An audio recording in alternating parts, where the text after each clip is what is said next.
Olá pessoal, na primeira semana nós estudamos aí como a partir do ensaio de tração nós conseguimos identificar várias características importantes dos materiais, como o limite de escoamento, o limite de resistência, isso tudo a partir da construção então do gráfico tensão-deformação. Hoje nós vamos falar sobre um outro comportamento que é importante, que é sobre a ruptura dos materiais. Esse assunto aí ele ganhou bastante relevância a partir da Segunda Guerra Mundial, quando os exércitos alemães do Hitler tentaram invadir a Rússia numa época de inverno rigoroso. E nesse momento os equipamentos, os tanques, começaram a apresentar um comportamento inusitado, começaram a quebrar, a romper, a fraturar, e provocou então o interesse dos técnicos, dos cientistas, em descobrir o que estava acontecendo, o que norteava esse comportamento inusitado dos materiais. Esse é o chamado estudo da fratura, que se iniciou então na Segunda Guerra Mundial. Esse mesmo assunto ele é bastante relevante em condições como os equipamentos que são utilizados a baixa temperatura, como os navios que trabalham no Ártico, no Antártico ou na área aeroespacial. Então vamos entender um pouquinho sobre isso. Existem, na verdade, dois estados de fratura diferentes, a chamada fratura dúctil e a fratura frágil. Então, dependendo do tipo de material, entre outras condições, como a velocidade de carregamento, estado de tensão e outras coisas, um corpo submetido a esforço ele pode se romper então dessas duas maneiras, ou de uma maneira dúctil ou de uma maneira frágil. Vamos entender então cada uma delas, o que significa.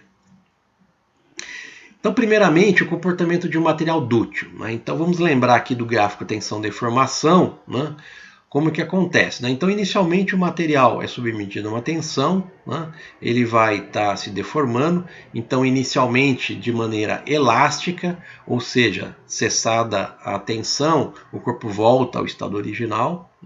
E a partir de um certo limite, que é o limite de escoamento, esse material vai começar a apresentar uma deformação plástica irreversível. Então vai ter uma deformação que vai aumentando até o ponto de ruptura.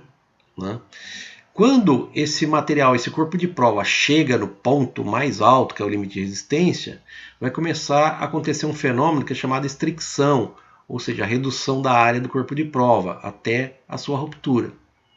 Se a gente for olhar essa borda rompida do material, desse tipo de comportamento, a gente vai observar o tipo de fratura tassacone, que é chamada. De um lado, a gente parece o formato de uma taça, e do outro lado, tipo um cone assim, por isso que é chamado tipo tassacone.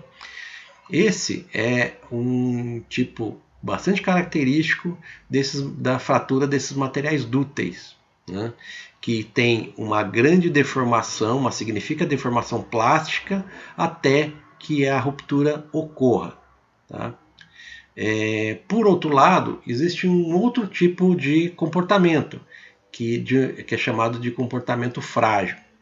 Então o material ele começa a elevar a tensão, começa a se deformar, no regime elástico, mas sem que, quando chegar ao ponto de ruptura, não existe uma deformação plástica significativa.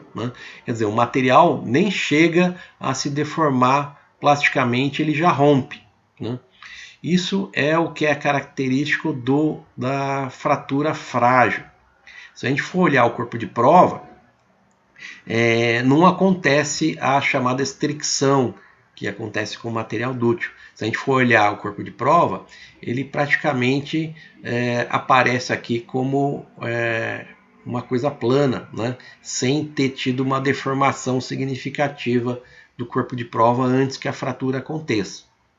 Essa é a característica da fratura frágil.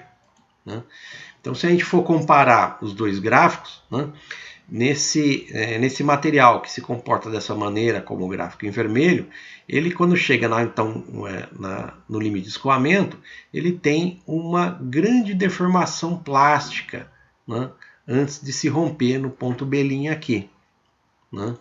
Esse aqui é o comportamento dútil de deformação, então, que acontece muita deformação, né, antes que aconteça a ruptura do material. Se a gente for analisar o corpo de prova que tem esse tipo de deformação, a gente vai ver aquele tipo taça-cone, né? De um lado do corpo de prova tem como se fosse uma taça e do outro lado do corpo de prova um cone, né? Os dois se encaixam, né, no corpo de prova que se rompeu. Já num outro tipo de material, que está representado por essa linha azul, quando eu chego no momento da ruptura, eu praticamente não tenho deformação plástica nesse material. Isso é uma característica, então, do comportamento frágil, ou seja, pouca deformação, às vezes nenhuma deformação, até que a ruptura aconteça, né? E se eu for analisar o aspecto dessa fratura, ele vai ter um aspecto assim, né? Sem ter a chamada estricção, né, no ponto em que ocorreu a ruptura. Tá? Se a gente for olhar então o gráfico tensão-deformação, né, de um material dútil, eu vou observar que primeiro eu vou chegar ao limite de escoamento, em que eu tenho a transição entre o regime elástico ao regime plástico.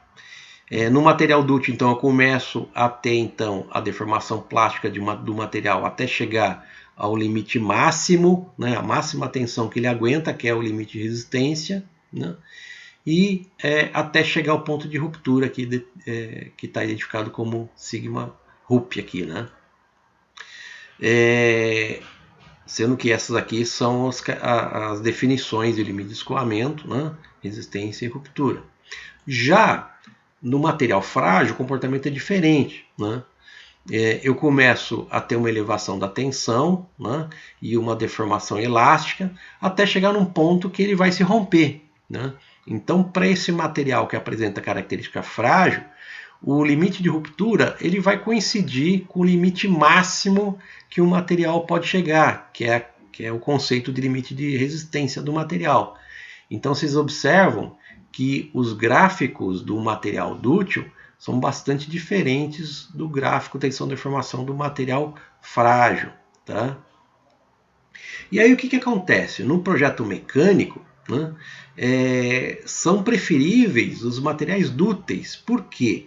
Esses materiais que apresentam comportamento dútil, eu consigo prever, através da deformação do material, quando eu tenho uma eventual sobrecarga no elemento, né? Então eu vou aumentando a tensão que o material está sendo submetido, né? E antes que eles se rompam, eu vou conseguir observar uma deformação plástica do material, quer dizer, então eu consigo prever que o material vai romper porque ele vai estar se deformando plasticamente, né? Coisa que não acontece com material frágil. Né? Então o material frágil ele vai estar se rompendo de uma maneira súbita, né? Sem um aviso prévio, né? Vamos dizer assim. Né? Então de repente ele vai se romper sem ter tido nenhum sinal que isso aconteceria, como acontece, né? Como eu consigo prever, visualizar no material dútil. Então eu sempre, no projeto mecânico, eu prefiro estar utilizando materiais com comportamento dútil. Tá? Se eu for olhar uma tabelinha então de vários materiais, eu vou observar o seguinte, né? Para diversos materiais como alumínio, como latão, como bronze, né? Então eu tenho uma tensão de escoamento, né? Que aqui está mostrado os resultados aqui dos diversos materiais, e eu vou ter o limite de resistência num nível de tensão superior ao limite de resistência.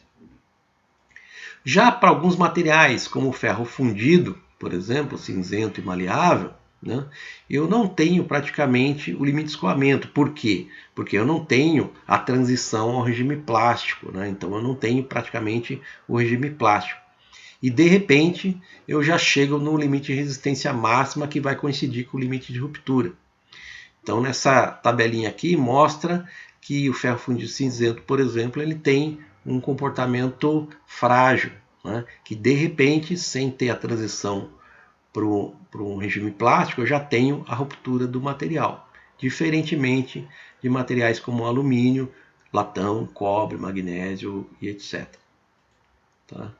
Então, resumindo, né? o material que vai ter uma deformação plástica significativa, né, até a ruptura, são os chamados materiais dúteis, né, que são os preferidos aí no projeto mecânico. E os materiais que apresentam pouca ou nenhuma deformação plástica até a ruptura são denominados aí materiais frágeis. Tá bom, gente? Então é isso, né, o conceito importante que a gente tinha que conhecer sobre a ruptura dos materiais, comportamento de ruptura dos materiais. Tá bom?